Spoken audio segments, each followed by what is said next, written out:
All right, we're going to get started here. So good morning, good afternoon, and good evening, depending on where you're joining us from. Thank you for joining us on today's webinar, which is 4 Habits That Will Improve Your Medical Device Sales.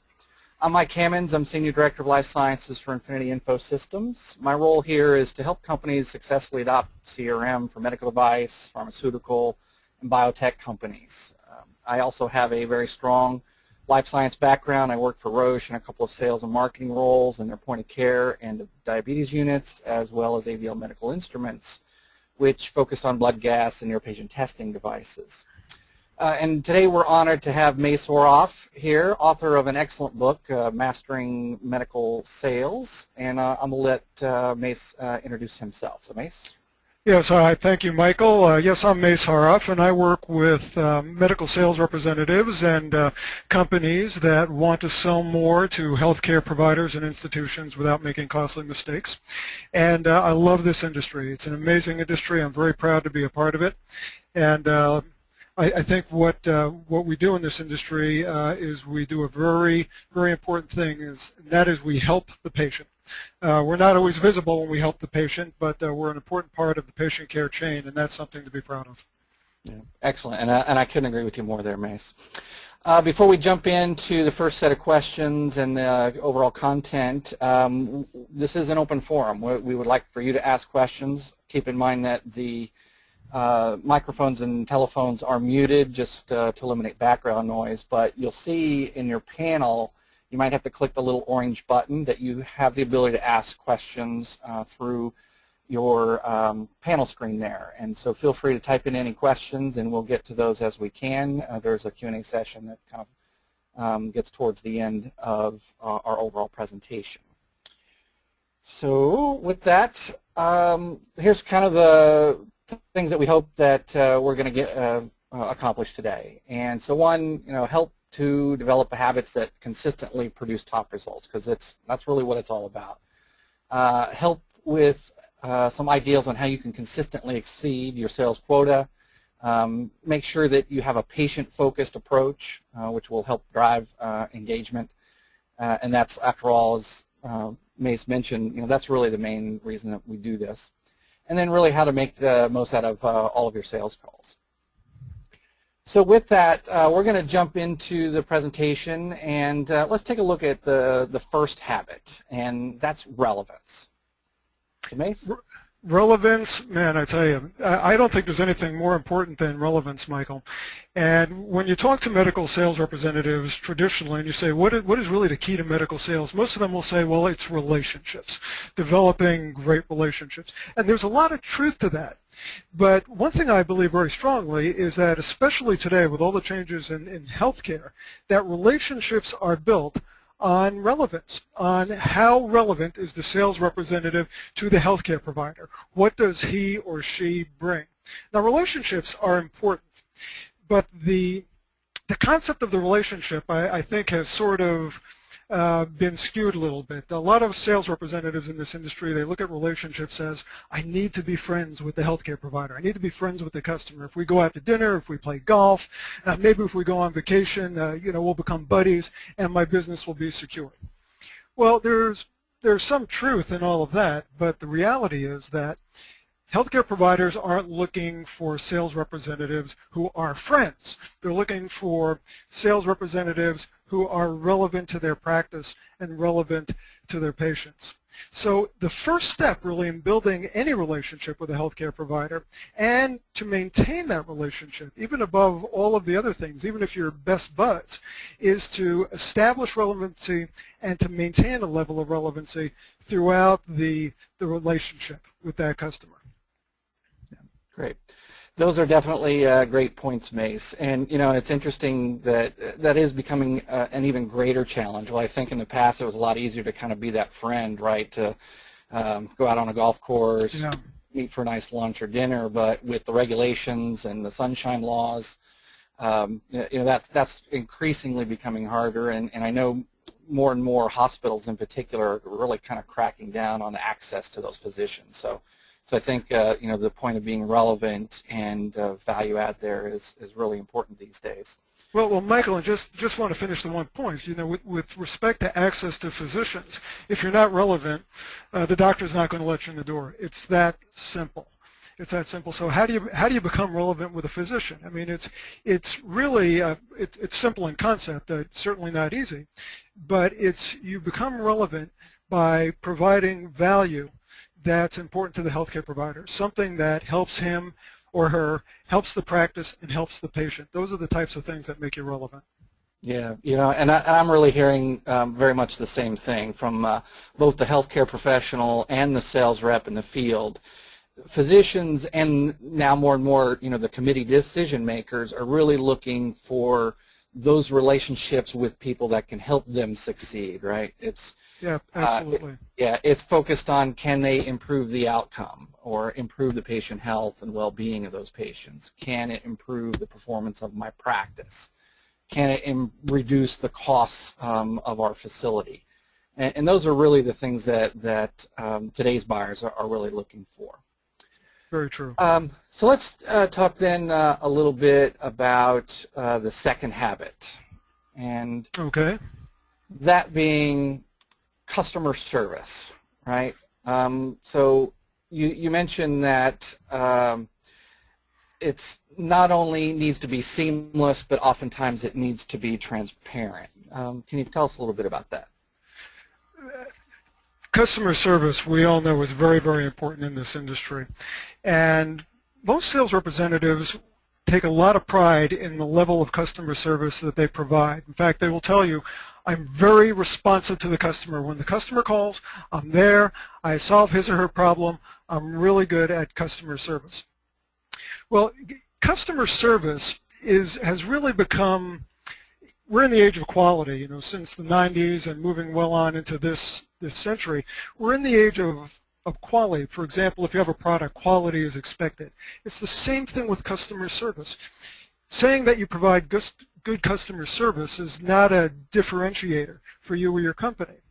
But customers expect the type of customer service where they don't have to ask for it. So this places an additional burden on the sales representative, if you will, or at least something that he or she needs to be attentive to. And that is, sales representatives in our industry have to always be very proactive in terms of looking for opportunities to provide customer service, and especially before the customer asks for it. Let me give you an example. One thing that happens occasionally, I know that probably a lot of people who are listening work for companies that never have problems with back orders. Nobody has back order problems, but occasionally it happens. So when something goes on back order, a lot of times the customer finds out about it through a phone call or an email, and they need whatever product it is to take care of a patient. So they'll give a call to the office, they'll give a call to the sales representative saying, hey, you know, Mrs. Smith is coming in on Tuesday, and I really need that product to take care of Mrs. Smith. Can you help me out? Well, a good reactive sales representative will do everything that he or she can to provide that product for the customer. But customers today really have a higher expectation, and that expectation is, why are you telling me about a back order? Just get me the product. I need the product. So it's very important that sales representatives stay on top of all the orders that are in place, everything that's going on in their company, what's going on with their customers, because you want your customer service that you provide to really be seamless, where the customer doesn't even know that it's happening. You're going in there, you're fixing problems before the customer is even aware of it, and it's a beautiful world. Now, I say that it should be transparent, and here's the difference between transparent and invisible. Something that's invisible you never see. And one thing we know in this industry is that if the customer is not aware of what we do to provide all of the things that he or she needs for his patients, in other words, if they think it's easy when we're really going above and beyond, then that really doesn't differentiate us from any competition, so to speak. So one thing that's important is that the customer knows what type of services the sales rep is providing. In other words, he wants to be aware of it, or the customer should be aware of it, but you want it to be transparent, in other words, so that it's not something that the customer walks into. It's like he might see you showing up in the office and you're doing something to take care of whatever you're doing, but it doesn't get in his way. He doesn't have to stop seeing patients. She doesn't have to stop working on the file or with the insurance company that she's working with. They know that you're there to solve a problem, which is great. They see you, you're visible, but the problem never comes across their desk because the sales representative is taking care of it before it ever becomes an issue for the healthcare provider. Yeah, good points there. And it's interesting. It is, I think, it's now more great customer service is an expectation, right? Absolutely, of course. Yeah, it's harder to differentiate because every customer now expects that, and so I think you have to really think about going above and beyond. And like you said, by being proactive and kind of keeping, customer service problems to a minimum is the best way to provide that. Yeah, you want to be, you want the customer to have good feelings about you. But I always say if you're a sales representative who sells a product that's used in a doctor's practice, for example, you don't want to be top of mind. Top of mind means that he's thinking about you, and if he's thinking about you, that's probably because there's a problem. Now, the other top of mind is good. When he sees the right case, the right patient for your product, the right opportunity, you do want to be top of mind there. But you don't want to be top of mind when there's a problem. That's why it's so important to be proactive in preventing those problems from ever occurring. Absolutely. And I'm actually hearing the same thing, and perhaps you are too, that healthcare professionals are also looking to take better advantage of kind of these new forms and channels of communication. I read a study recently that said nearly 80% of most healthcare professionals are actively using social media channels to either find information or resources that can either help them or help their patients. And I think that really makes it doubly important to ensure that your organization and that you as a rep are really willing to work with your customer base in the way that they want it, right? It's no longer just the ability to be able to talk on a phone like it used to be or walk into their office, but now that they're engaged in these other channels, and it's really important that the organization take advantage of that as well. So, go ahead. No, I was going to say, Michael, with those other channels, it's so much more important because your customers are talking to the world, via social media, the blogs, the videos, the different forums that are out there. They're talking to their colleagues. And you don't want them to be talking about you unless they're saying really nice things about you. So, where in the old days, if one customer might tell a handful of his colleagues, whether you're doing a good job or a bad job today, they could potentially tell thousands or tens of thousands just because of the social media that you're talking about. Yeah, definitely spreads fast in today's world. And I think this topic really lends itself to the next habit, and that's where sales reps need to have really a deep understanding of what the requirements are, oftentimes even before the requirement exists. They really have to know what challenges their customers and their prospects are facing. I think both the healthcare professional themselves, the physician, the lab manager, but the administrators, and then finally, and most importantly, the patients. Can you touch on that subject? Yes. Excuse me. I talked about how important it is. And sorry about that. There we go. Okay. Go ahead. I talked about how important it is for the sales representative to be proactive with the customer. Well, it's very difficult to be proactive unless you have a thorough understanding of the customer's world. If you're dealing with a physician, what is his practice like? Where are the challenges in his practice? Where are the opportunities for you and your company in his practice? And the only way you could know this is if you thoroughly immerse yourself in everything that you could possibly know about the vertical, the industry that you sell to, and about that provider. Now, here's where sales reps often get tripped up. When I say knowing everything about the industry, and this is especially important for new sales representatives, it can be very intimidating, for example, selling to a physician. Would anybody identify with that? It can be, it can be intimidating. Number one, physicians and other healthcare providers, they're experts in their fields. They've been schooled for years and years. They've done residencies, fellowships, postdoctoral training, everything. So the sales representative says, hey, I've had 3 or 4 months of training from my company. Of course, there's an ongoing education program if the sales rep takes advantage of that. But it can sometimes be intimidating to have to get in front of a healthcare expert and face a barrage of questions or a disagreeing opinion about the product conversation that you're having. And anytime a sales representative feels a level of discomfort, there's a reason for it. Sales managers often like to give this advice to their sales teams. They say, if you're uncomfortable calling on a customer, you just need to get out of your comfort zone and get out there and call on them. Well, I think for the most part that is really bad advice. And here's why. Our comfort zones exist for a reason. For example, if you're going to go skydiving, and I'm not advocating that, I don't skydive, I don't jump out of perfectly good airplanes, but if you were ever going to do it, you would be very uncomfortable the first time. And the reason for that level of discomfort is because you don't have the experience. You don't know enough about what you're doing, you know, how to save yourself in case something bad happens, or just dealing with the environment. It's such a foreign environment. It's the same thing when you're selling to a healthcare expert. That level of discomfort is often because the sales representative doesn't have the confidence that comes with acquiring a sufficient level of knowledge and expertise in his or her industry. Now, here's the thing. You don't have to know everything. You certainly don't have to know as much as the healthcare provider knows. Nobody would expect you to.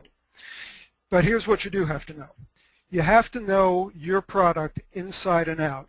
In fact, you better know it better than the customer. You also have to know your competition's product, especially the competitive product that your customer is using or is considering to use. You have to know that well. And you do have to become intimately familiar with the industry, what the challenges are in the industry for that specialist, for that provider. How are they getting reimbursed for the procedures that they're doing that affects your product and the whole delivery of care for that provider? These are things that the medical sales representative needs to know, and the only way that he or she can know that is to become a student of the industry. And Michael, I think you'll agree, since you work with a technology company, that there aren't many excuses today, like there were years ago, for not having access to the information that I'm talking about. Would you agree with me on that? Absolutely. Yep. There is zero excuse today. Yeah, so we live in the information age, and we have, and so much of it that's out there is free, and what's not free is very affordable. In fact, it's a great investment. It would be foolish not to make the investment with the technologies that we have today. Anything that provides you with information, and in this industry, information is indeed power, if I might use that cliche. And the salespeople in this industry just have to avail themselves to it constantly, because it's always changing and it's always relevant. Yeah, definitely. And I want to thank you for that flashback. I distinctly recall my first uncomfortable call with a physician, and you know, it can definitely be a challenge, particularly for newer reps, which there are a lot coming into the industry because of the turmoil that it's experienced over the last couple of years. So, you know, the better you can make them prepared, I think the more comfortable that initial meeting will be, and then the more confident that they're ultimately going to become as good reps. Yeah, and it's, you know, especially a lot of times you'll have people in this industry who are selling to a specialty where they're not really familiar. Let's say somebody sells medical billing services, for example, or laboratory services, and they're talking to a neurosurgeon. And the neurosurgeon starts talking about procedures that he does, which suddenly just the barrage of the medical terminology that's flowing from his mouth can be very intimidating. Well, someone who's selling something like billing services, for example, he or she doesn't have to be an expert on that. He or she has to be an expert on the billing services that they provide. Or if you're selling laboratory equipment or laboratory reagents, that's where your expertise needs to lie. You want to be able to tie it into what the provider does, but you're never going to have that level of expertise that he's going to have. So you shouldn't be intimidated by it. Yeah. You know, and I also kind of like what the theme of this habit is the fact that, you know, it does take time and effort to learn, and even with today's tools, you know, there's CRM tools, we have mobile devices with information at our fingertips. clearly that makes this all much easier than it used to. And I remember having literally pounds and pounds of documents and books and folders that had just massive amounts of information. Yes. And whenever you had the time, you would flip that big heavy book out and you try to create a few more connections in those neurons. And so I'm just amazed that we now have these tools to really help facilitate that, make it a lot easier than it used to be. And you even mentioned now a lot of the the CRM tools, or even Bing and Google have the ability to create alerts that can notify you of new trends that are happening based upon keywords, or other pieces of important information that will help you help your patients and your customers. So I think it's really important to avail yourself of those tools. Not only is it important, but it's inexcusable not to use it. For example, you just mentioned Google Alerts. I would expect when I go out and I'm talking to medical teams, when I'm doing a seminar, I ask how many people are familiar with Google Alerts. And most people will raise their hands, say how many of them are using them for every one of your competitors. Because if a news release comes out about your competitor, let's say notification of a product recall, something like that, isn't that something you want to know as soon as it happens, because it might be relevant to a conversation that you're having with a customer? I mean, and it's free. Google Alerts are free.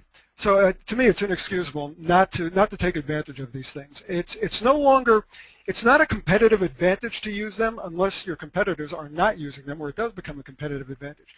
But it's actually a competitive disadvantage, for example, if you're not using a CRM effectively, if you're not taking advantage of these research tools that are out there. It really puts you at a disadvantage, because if your competitor is a pro, someone who's succeeding in this industry, he or she is using all of these tools. You'd have to be foolish not to use them. Definitely. Yep. It goes back to that, there really is no excuse today. No, there isn't. Yeah, and I think that really leads into this third habit, which is kind of one of my favorites, and it's planning and preparation. Planning and preparation. I believe that's the fourth habit.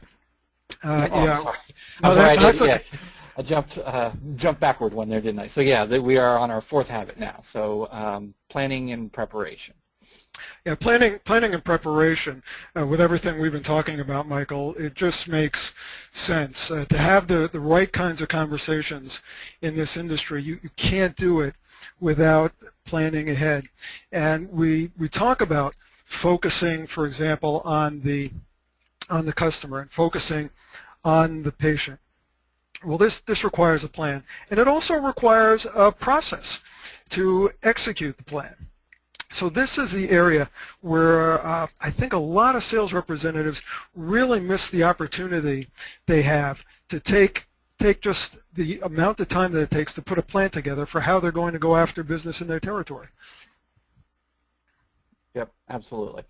And I think that's really a great point, in that I think it was Vince Lombardi who said that those who fail to plan to fail. And while it's kind of cliche, and maybe others have used that as well, it's really true. And it's so true that it's also a really big axiom in military circles. It's what they call their operational plan, or their O plan. And it's really important to go into really any scenario, but particularly when you're dealing with sales and medical sales, that you have that plan, and you are prepared, and you know what to do and when to do it, and you're executing against that plan. Well, let me give you an example, or actually two common scenarios in the life science industry from when I'm talking with sales professionals. One thing, believe it or not, is getting past the gatekeeper. I could be talking to a six-figure salesperson. His or her biggest challenge will often be getting past the receptionist in a doctor's office. And I understand that, especially as we talked about a little while ago, that access is becoming very, very difficult. But the question is, well, how do you plan for that access?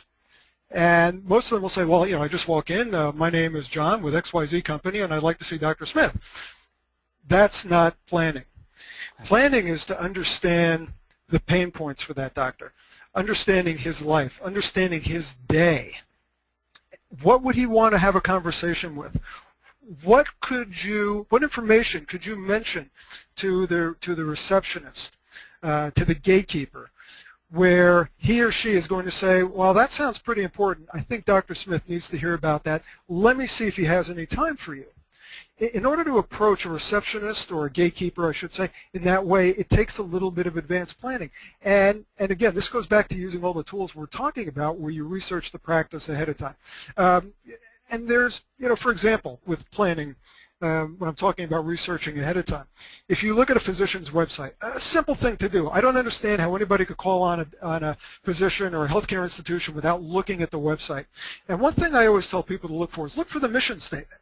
Because the mission statement usually says something about what the practice or the healthcare provider really believes in. It's saying what's important to them. And once they put it out on their website, it's something that they don't want to violate. It becomes very, very important. So just knowing a mission statement, for example, having a conversation, and I don't mean going in there and saying, well, doctor, I understand your mission statement is that the patient always comes first. You don't want to rub that in his face. But you could bring it up in conversation saying, I know that the patient's very important to you. I've looked over your website. I'd like to have a conversation with you about how I can help you to help your patients and differentiate your practice from your colleagues in the community such that you'll be the go-to guy on this particular pathology or disease. That takes advanced planning. Let me mention another area where sales representatives have a lot of problems. And they won't admit to it in terms of the word I'm about to use, but I'll explain how they admit to it. The area is with follow-up. Sales representatives have a lot of problems with follow-up. And what is that problem? Gee, I can't get back in to see the doctor. The first sales presentation went really, really well, but then when I call back, I'm leaving messages. The receptionist puts me in the voicemail. The doctor doesn't call me back. He doesn't answer my emails. I'm having a hard time getting back in to see him. To do what? To follow up. Well, the reason for this is because follow-up is usually an afterthought, which is crazy if you think about it. Because in this industry, when you're dealing with very, very busy people whose minds are also very busy and dealing with critical issues for patients and their practices and everything else, when you're planning a sales call or a sales strategy, probably the first thing you should consider is, how am I going to follow up? Because we know in healthcare, it's very rare that a healthcare provider, a doctor for example, is going to change what he's doing on the first call. He's not going to switch to a different pharmaceutical on the first call. He might consider it. He might take a few samples and maybe try a few on a patient. But a lot of times, he or she is going to fall back on whatever habits have been in place. And it's going to take multiple conversations to get that healthcare provider to start thinking differently enough where he or she will give your product a try. So follow-up is critically important. In fact, without a good follow-up plan, the first sales call is a waste of time. You're just blowing smoke. So you have to be able to know that when you come out of that first sales call, that there's going to be a path already created for you to get back in for the second call and the third call and the fourth call. And I also want to say that we also know that the complexity of the medical sale is increasing tremendously, where oftentimes there's multiple stakeholders in the mix. So when you're talking about follow-up, if you're talking to a doctor who, let's say, is a decision maker for a product or a device that's used at a hospital, there's a good chance that someone else is going to be playing a role in that decision, the buy decision or the yes or no decision, or even bringing it in for evaluation to get it in front of a value analysis committee. So part of your follow-up plan has to be, it's essential, who are these people? How do I get to them? And a really cool thing is when you're talking to a doctor, for example, he or she is probably the person who can help you get to these other stakeholders. So you need to know who they are. You need to have the follow-up plan implemented at that first sales call so that everything flows. The point I'm trying to make, Michael, is that none of this can happen without advanced planning and without having a process. Yeah. Follow-up has to be part of the process. Absolutely. I couldn't agree more. And that's really how the two tie together, I think, between, a plan and a process. And those follow-up steps are absolutely critical to that process. And the wonderful news is today that, there's a plethora of tools that can really help make that process consistent. And that's one of the things that I hear from healthcare professionals in particular, is that they don't always have a consistent experience with a firm, right? So if I'm a medical device rep and perhaps I work on the East Coast for half the year and then I go down to Florida and work for the other half of the year, their experience between those two different reps in those two different areas can be vastly different. And I think that speaks to that idea of process. When you can take advantage of the tools and find out what's working best for most individuals, you can incorporate that into the tool, and then that process can then help guide those reps to, implementing essentially, best practices and what are the things that are working, so that we're all kind of doing it the same way, and more importantly, our customers are experiencing our interactions the same way, regardless of who they interact with. Very, very true. And today, as you were saying, Michael, with the tools that are in place, it's easier than ever before, not only to create the process, but more importantly, to monitor the process. There's a saying I love, that which is monitored gets done. That which is monitored and measured gets done well. And today, those tools are in place for, it doesn't matter if you're a distributor, in solo practice, you're a distributor and you go out and you're the chief cook and bottle washer, or if you're a distributor and you got 10 people working for you, or if you're a company that has thousands of sales representatives out on the street. Everything can be documented, the processes can be created, they can be monitored, they can be measured. And what's really cool about that, and I use the word cool because I just think it's so cool because we couldn't do this years ago, you're able to fine-tune everything in real time when you have the data. And when you're able to do that, it's amazing the competitive advantage that gives you in the marketplace. Yeah, absolutely. And actually, I'm going to borrow that. I like the monitor and measure is done well. I really like that, and I couldn't agree more there. And before we jump into some Q&A, there are definitely some overarching trends that we see in the industry. A big one, the hospitals and groups, group practices, and even group purchasing organizations are moving to what's called, lean practices. They're kind of borrowing from the manufacturing lexicon and incorporating some of those things. One in particular, I think, that's driving that is the Affordable Health Care Act, right? And is really kicking into high gear, and it's going to be even more critical to help improve efficiencies and even logistics of an organization. Do you see any opportunity around that? For example, in some of that just-in-time delivery or that sort of thing? What kind of things around that area are you seeing as impactful? There's always an opportunity for sales professionals when you go in and have conversations with customers about the things that are on their minds, about the things they're hearing about. Everyone hears about the Affordable Care Act on a daily basis, whether we like it or not. And some of it's disturbing, and even if it's not disturbing, even if you're happy with the news, you just get tired of hearing about it. But if you work in healthcare, it's very different because it affects you directly. It affects your job. It affects how you do your job. So a sales professional who, through his or her efforts to learn and study how something like the Affordable Care Act, for example, is going to affect healthcare providers and healthcare institutions, and proactively goes in there and initiates conversations in these areas, you're going to have your customers' attention or your prospects' attention because they're thinking about it if you ask the questions in the right way, because they know this is affecting them. Lean practices, for example. This is one of those things where if an institution is instituting lean practices in some of its departments or all of its departments, and the salesperson is aware of this, this is a conversation that almost anyone who you approach in that institution, is going to feel it's worth having.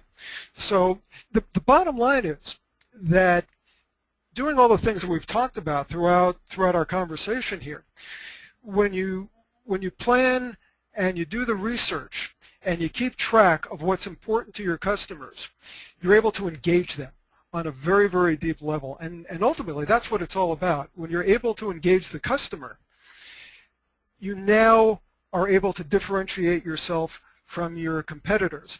And more important, it goes back to the first step we talked about, you become relevant. You're not just a product pusher. You become a problem solver. And more importantly, you become someone who is interested in them. You know, you're in their space and you're talking about their world, not focusing on your product. Your product is only relevant if it could help them in their world. So things like just-in-time delivery, lean practices, the Affordable Care Act. How do these things affect your customer? And if you don't know, ask them. And then start spreading the news. Start having these conversations with all of your customers, because if it's important to one, it's important to all of them. And it's such a great opportunity for you. Yeah, definitely. Could not agree more on that as well. Kind of as we're on this and we're talking a little bit about lean practices and kind of how that affects in particular the med device industry, you know, do you see this applying to other industries as well? You mean, what are you talking? You're talking about selling? Yeah, the whole selling process and kind of, you know, focus on what that client need is and what's affecting them versus kind of the feature, if you will, of the product itself. Yeah, I think ultimately our ability to focus on the customer and the customer's needs are really what differentiates us from everyone else that's out there. Healthcare, selling in healthcare, there's a lot of similarities. You know, for example, selling in the business world, if you're selling a business machine. But there's many differences, and I think the real reason is because healthcare deals with people's lives. And while a widget might be a widget, to the person who's making the decision, if that person is used to making, and this might sound very cliche, life and death decisions, which is how a lot of physicians think, or if they're not thinking in terms of life and death, they are certainly thinking in terms of risk avoidance. So anytime that person looks at a product, even if it's something relatively simple, like a piece of office equipment, for example, or a change in processing or procedures in their office, they're going to look at it from a risk perspective. You know, how is this going to affect me? What could this potentially cost me? Am I going to have to hire additional personnel where it's going to increase my operating costs? Healthcare is just created a lot of mindsets where they're focused on risk, and obviously in today's environment they're also very much focused on the economic risk. So when you're in healthcare, for example, if you're selling in healthcare, oftentimes price, and that tends to be an ugly word for a lot of people in our industry, price is the elephant in the room. So you could speak about it proactively, maybe not necessarily in terms of what your product costs or what your service costs, but how does the service that you provide or the product that you provide, how is it able to either reduce the cost or how does it affect the cost of the procedure or the operation of the business entity for that healthcare provider? You know, have the conversation proactively because they're thinking about it. And when you bring it up, instead of waiting for them to bring it up, it shows that you're not afraid to talk about it. And it also demonstrates something which is very, very important, and that is that your product or service that you offer, you're able to demonstrate the value sufficiently so that the price, whatever it is not going to be a threat to the sales potential of that product.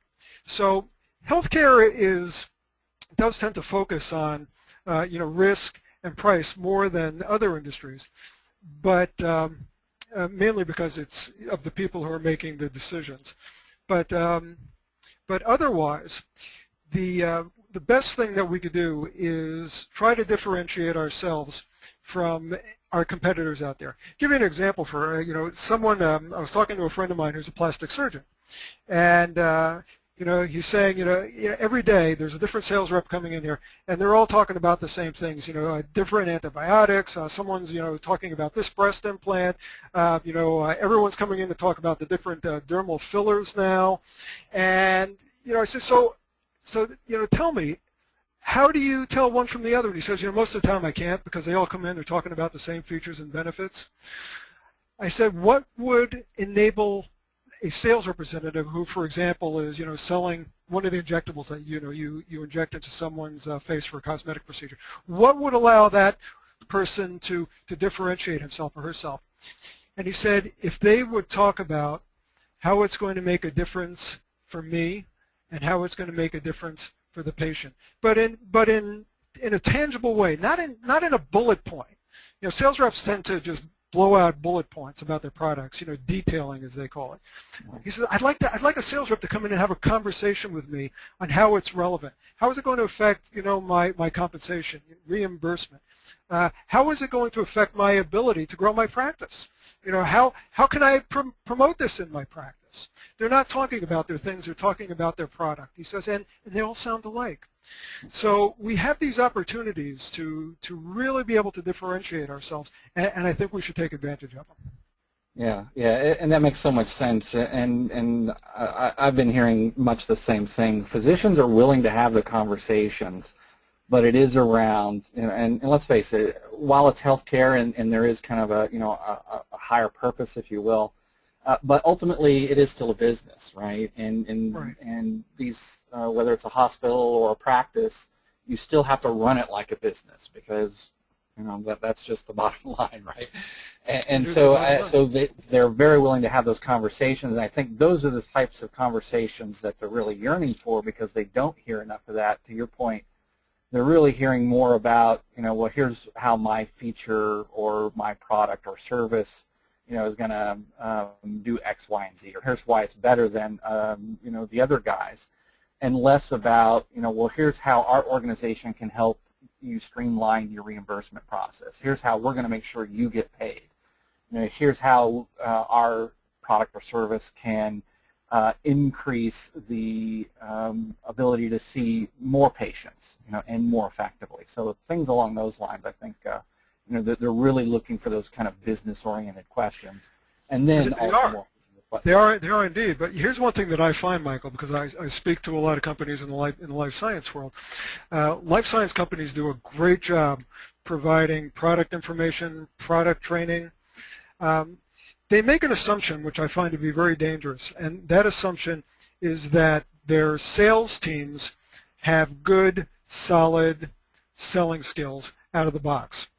And I often find that not to be true. From time to time, I get to do ride-alongs with sales representatives, and some of these sales representatives are amazing professionals who've been in the field for 15 or 20 years, and they got great relationships. And a lot of times, their success is built on the relationships. But as I sit there and listen to the elements of the conversation, a lot of the things that sales professional knows he or she should be doing from a sales perspective, they're not doing it.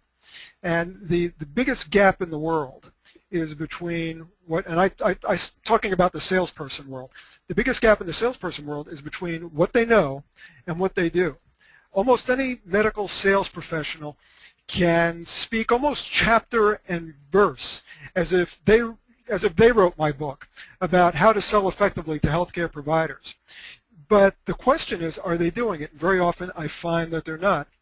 So while it would be nice if companies knew, sales managers and VP of sales knew that their sales teams, the individuals on their sales teams, are really having effective sales conversations with the customer, the reality is that they might be, but very often they're not.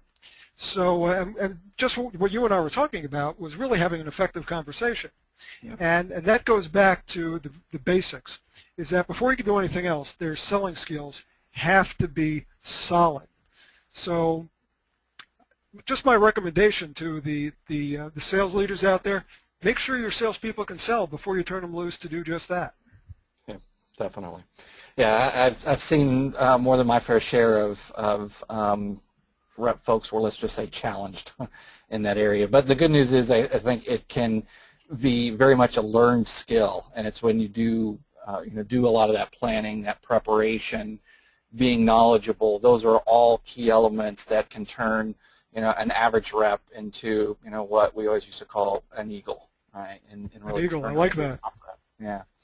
And so I have a couple other more questions here. And Mace, can you give a couple of examples of how to be relevant in the technology age, or an example or two of what's worked for you? Sure. Well, I think one thing that technology allows us to do is to be fast. Doctors want information quickly. If they draw blood from a patient, they want their lab results ASAP.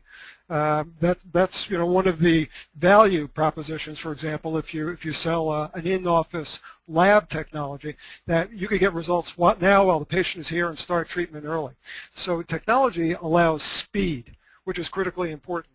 A lot of times, I know I work a lot in the orthopedic and spine industry. A doctor will be looking at a patient who needs to have, let's say, a hip replacement or a knee replacement revised. In other words, they need to change the implants. Well, the question becomes, what's in there now? So where a doctor used to have to call a rep and say, hey, could you stop by my office and look at the x-rays? Now he could take a picture of it with his iPhone, email it to the rep or text it to the rep, and the rep can respond immediately. I mean, it's wonderful. And by the way, if the rep doesn't respond immediately, that is noted. And we live in an instant response culture. That's probably the downside of technology, is that oftentimes if we send an email to somebody and it's of a critical nature and they don't respond back right away, we go, hey man, what are you doing? Are you checking your email? Yeah, exactly. Yeah, and I think that even gets worse now with text messaging, right? It's now even faster. And it's interesting. I'm a little guilty of that. One of my favorite shopping sites now is Amazon, and it's mainly because I can order on that site, and literally more often than not, it's there the next day or within the next 2 days. I mean, it's fascinating, and I hear that they're now playing with some cities same-day delivery. So that really to that immediacy, I think that we've all become to expect, and I think the smartphones and having that information at our fingertips has only, really increased that. And again, it's an expectation now, right? It's no longer a differentiator. So, well, all this technology gives the sales representative an opportunity to do things immediately. One of the most important things that I always stress is whenever you complete a sales call, go out to your car and document everything that you discussed. And debrief with yourself, what worked, what didn't work, what were the customer's hot points, where are the roadblocks, where are the challenges, what are you going to have to overcome? And you have to do that right away. Now, a lot of sales representatives, if they did it at all, and and I don't think I'm going out on a limb here, probably pre-technology, some sales reps would go home, and they before they'd have that beer to unwind at the end of the day, they'd get out their folder and they'd write down the call notes from the day. But in that time, you would forget so much. Now, all you got to do is take out a smart device, whether it's an iPad or an iPhone or an Android device, and you could immediately record either in voice form or something that voice transcribes. And if you're using a CRM and you're really nuts if you're not, you can immediately enter that data into the CRM where it's there forever. It can't be lost. Nothing's going to happen to it. So that the next time when you pull up to that doctor's office or that hospital parking lot, you whip out your CRM on your smart device and you see exactly what the conversation was the last time you were there, whether it was yesterday or a year ago, and you know where to take the conversation. The ability to do that with speed and ease is such an advantage today, but only if you use it. Exactly. And that's the challenge, I think. I think the challenge is getting companies to, number one, to implement these technologies, and then getting the sales representatives to see that this technology is your friend. It's not an enemy. Embrace it. It's going to put more money in your pocket. Yeah, and that to me really is the key to success. There is you have to start to look at it as a benefit and as a tool to help you, not as kind of a monitoring tool or just something that you're supposed to do. I couldn't agree more in that, when the information is fresh in your mind and you can enter it in with a few taps of your finger, or as you said, now more and more you can even do a quick voice note and add that information. Yep. That is really just going to help set yourself up for success much more than the person who waits, to your point, either at the end of the day or worse. And this still happens today. Trust me, I still deal with many companies that the reps are doing it at the end of the week before the call notes are due or their weekly activity reports are due, or even worst case at the end of the month. And so and you can really see a difference between reps who do it right away and those that kind of just slam it in, right before they have to get it done. And it's the difference between factual and creative writing, isn't it? Yeah, absolutely. If you wait a week, you can't remember that much. So what do reps do when they don't remember stuff? They make it up. There you go. Absolutely. We had another couple of questions, and one was, are there any websites or books that have helped become a more consultative sales team members, and any other suggestions along those lines? Well, there's a lot of great sales books out there, and I don't really recommend one over the other. I wrote my book, Mastering Medical Sales, The Essential Attitudes, Habits, and Skills of Hiring Medical Sales Professionals, just because of the nuances of selling in the healthcare area. It's not like the sales techniques or the sales process that I espouse is so dramatically different, but it's already put into the context of selling to healthcare. So and my readers tell me it's been very, very helpful for them in terms of being able to understand things like that. Most of the the information that's available today, certainly the books and anything you can find about the healthcare industry, and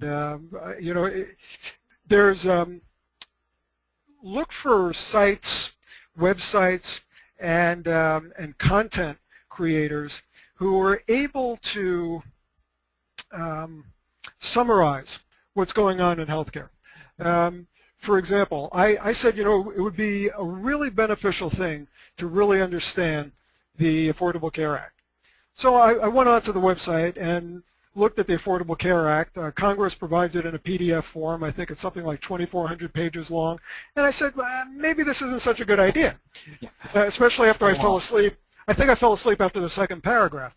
Yeah. But there are sites out there where people will summarize this. So while it might be a little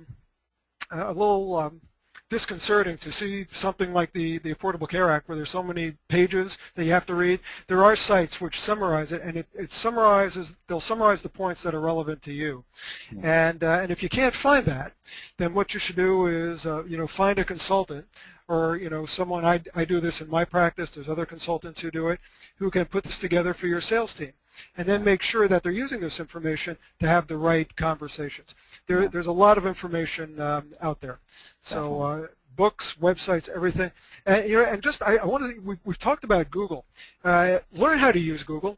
Most people just type a term into Google and think that's it. There are all ways to really parse the search so that you could get the information, the exact information that you want, or pretty close to it, and it requires a lot of research. And if you want to know how to do that, you can Google it, and it'll be one of the most beneficial things you'll spend time on. Yeah, more search. The more search feature and the advanced search features are your friend, I think, most definitely. And I would add one that I've seen really help a lot on the patient side, because there's a lot of patient-related discussions. WebMD is really a fantastic resource to help, right? Yeah, help understand what, and it really narrows down into very specific, specialties, right, in areas of focus from a healthcare perspective. So if you really want to see the types of questions that patients are having about either a disease or about a procedure, WebMD is probably one of the best ones out there for that, and I think that really gives people insight into these are the types of things that are on the patient's mind, which you can then share in from a knowledge perspective with the healthcare professionals, because they may not always have the time or inclination to go onto those sites, but that's always a great one. And that makes you relevant. Absolutely, absolutely. And then we've got time for this one final question, and we talked a little bit, I called them eagles, but do you have any suggestions or have any ideas around how can you make a tenured, successful rep or team see the benefit of some of these tools like Google, like CRM, like some of the other things we mentioned? Well, I think when you look at any sales team, you're going to have certain members who are outperforming. In fact, it's the Pareto Principle. Probably in most typical sales organizations, 80% of the results are coming from 20% of the salespeople, and that principle applies on several layers. So if you look at the top 20% in an organization and you look at what they're doing, many of them are doing certain things that the other sales representatives or sales professionals aren't doing. What are they doing? And if you take their behaviors and you create a process by using many of the tools we talked about, you've now created a way for the other 80% in your sales force to emulate the successful behaviors of that 20%. There are a lot of assessment tools out there. There are various sales assessment tools. The sales assessment tools that I like are the ones that are very, very specific, that go in there and measure what the successful people in your organization are doing so that you can duplicate it across the organization. I mean, that's how specialized we've become with technology. We always talk about not reinventing the wheel. And again, this is where we get very good at saying something but not doing it. A lot of sales professionals out there say, hey, let's not reinvent the wheel, I just want to do what works. And then they go back to intuitive selling. They go back to intuitively working their territory, or working their territory helter-skelter with no territory organization and no plan on how they're going to strategically build their business. Yeah. That's inexcusable today, because in your organization, if you're listening to this, in your organization there are models of success. Find out what they're doing and build a successful process around it. It'll work. It always works. Yeah, and I've actually seen, I believe firmly that those eagles and those top tenured reps are really doing a lot of the things we talked about today. Yes. And to your point, it's encapsulating that and making sure everyone else realizes that's how you become an eagle, right? That's how you become a top rep. So Mace, it's been a great conversation. That kind of takes us to the top of the hour. And folks on the line, I hope we've met our goal of providing at least 1 or 2 tidbits today. And if we didn't get to your question, we will follow up with you. We'll also be posting a recording of the webinar so that you can share it with others. Again, Mace, thank you very much for your time and your insight. It's been great. And thank you, Michael. I've enjoyed it. Everyone out there, thank you for joining us, and we'll talk again soon.